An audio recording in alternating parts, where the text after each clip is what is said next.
आणि टीव्ही चालू करताच बातम्यांच्या चॅनलवर येऊन थांबले आणि पाहते तर काय, सर्व बातम्या फक्त अपघातांच्याच होत्या.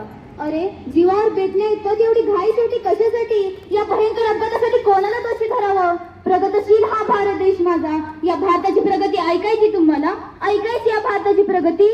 350 ते 400 अपघात प्रत्येक दिवसाला होतात. हीच का हो भारताची प्रगतशीलता? अहो, आजचा तरुण हा वेळ कमी असलेला तरुण, आणि हा तरुण म्हणजे काय? हा एक संगणकच आहे. परंतु या संगणकामध्ये हळू गाडी चालवणे सॉफ्टवेअर उरले नाही.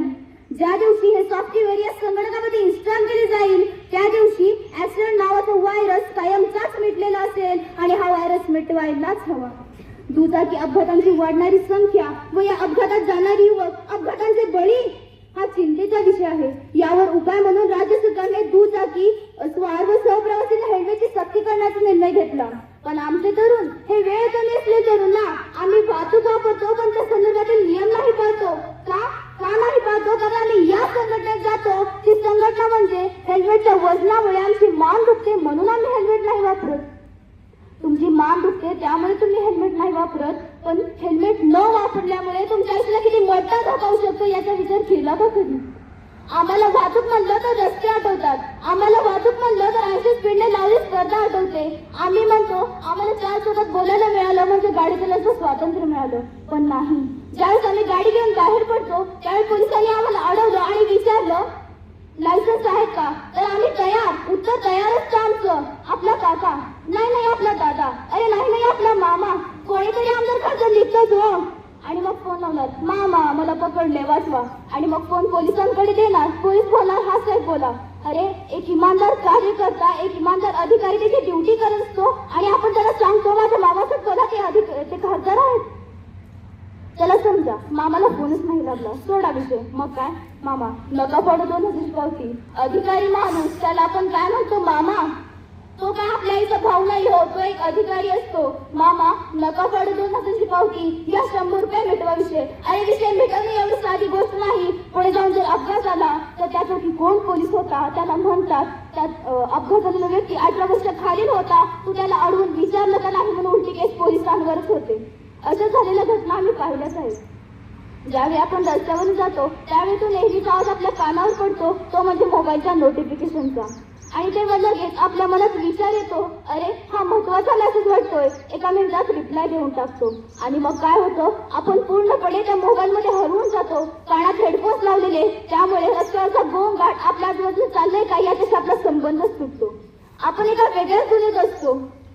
बघा ना, आपलं लक्ष किती पटकन आजूबाजूच्या जगातून त्या छोट्याशा स्क्रीनवर जातं आणि नकळतपणे आपल्या भोवती एक बेफिक्रीचं कवच तयार होतं. फक्त एका मेसेजला उत्तर देण्यासाठी आपण खरंच किती मोठा धोका पत्करत असतो याचा विचार करायला हवा. आजूबाजूला न पाहता सरळ रस्त्यावर पाऊल टाकलं जातं, समोरून वेगाने गाडी येते, सगळं काही स्लो मोशन मध्ये घडतंय आणि अचानक सगळीकडे शांतता पसरते. हो, एक क्षणभराचं दुर्लक्ष आपलं अख्खं आयुष्य बदलून टाकू शकतो. तो एक क्षण की एक चूक आपल्या किंवा दुसऱ्याच्या आयुष्यात कायमची उलथापालट घडू शकते. म्हणून नेहमी रस्त्यावरून जाताना काळजी घ्यायलाच हवी, सर्व नियमांचे पालन करायलाच हवे. शेवटी जाता जाता एवढेच म्हणेन, जर रोज 350 ते 400 अपघात टाळायचं असेल तर आवडा वेगाला सावरा जीवाला. कारण रस्ताही तुमचाच, वेळही तुमचाच. जर घाई केली तर मृत्यूही तुमचाच, धन्यवाद. सांगणार नाही तर आपल्या मानसिकतेचा अर्थ आपल्या समोर उभा करणार आहे.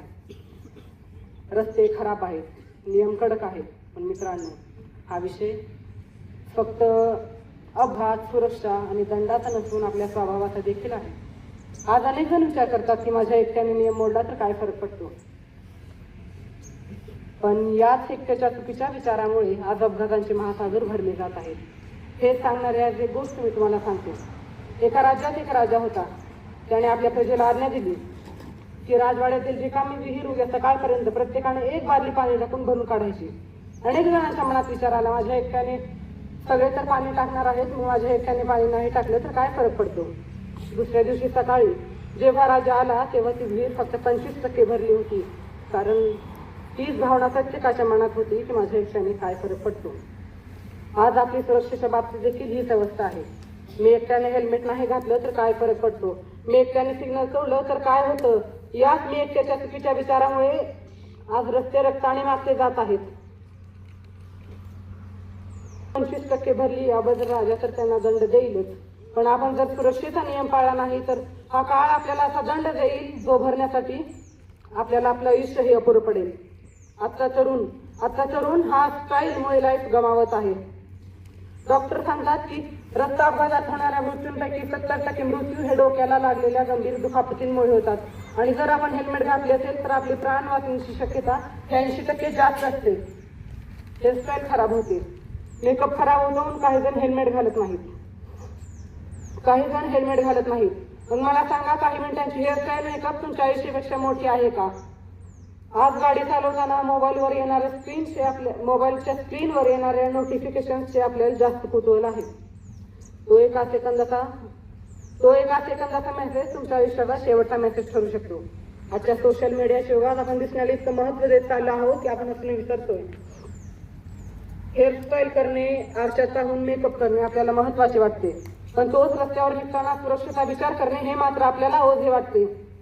आपण हे विसरतोय की हेअरस्टाईल किंवा खराब झालेला मेकअप आपण आरशात पाहून पुन्हा पहिल्यासारखा करू शकतो, पण एकदा विस्कटलेलं आयुष्य आणि भविष्य पुन्हा नीट करता येत नाही. आपण जेव्हा ट्रॅफिक नियमांचे उल्लंघन करतो तेव्हा आपण फक्त ट्रॅफिक पोलीस यांना फसवतो असं आपल्याला वाटतं, पण खरं सांगू, आपण आपल्या मृत्यूला आमंत्रण देत असतो.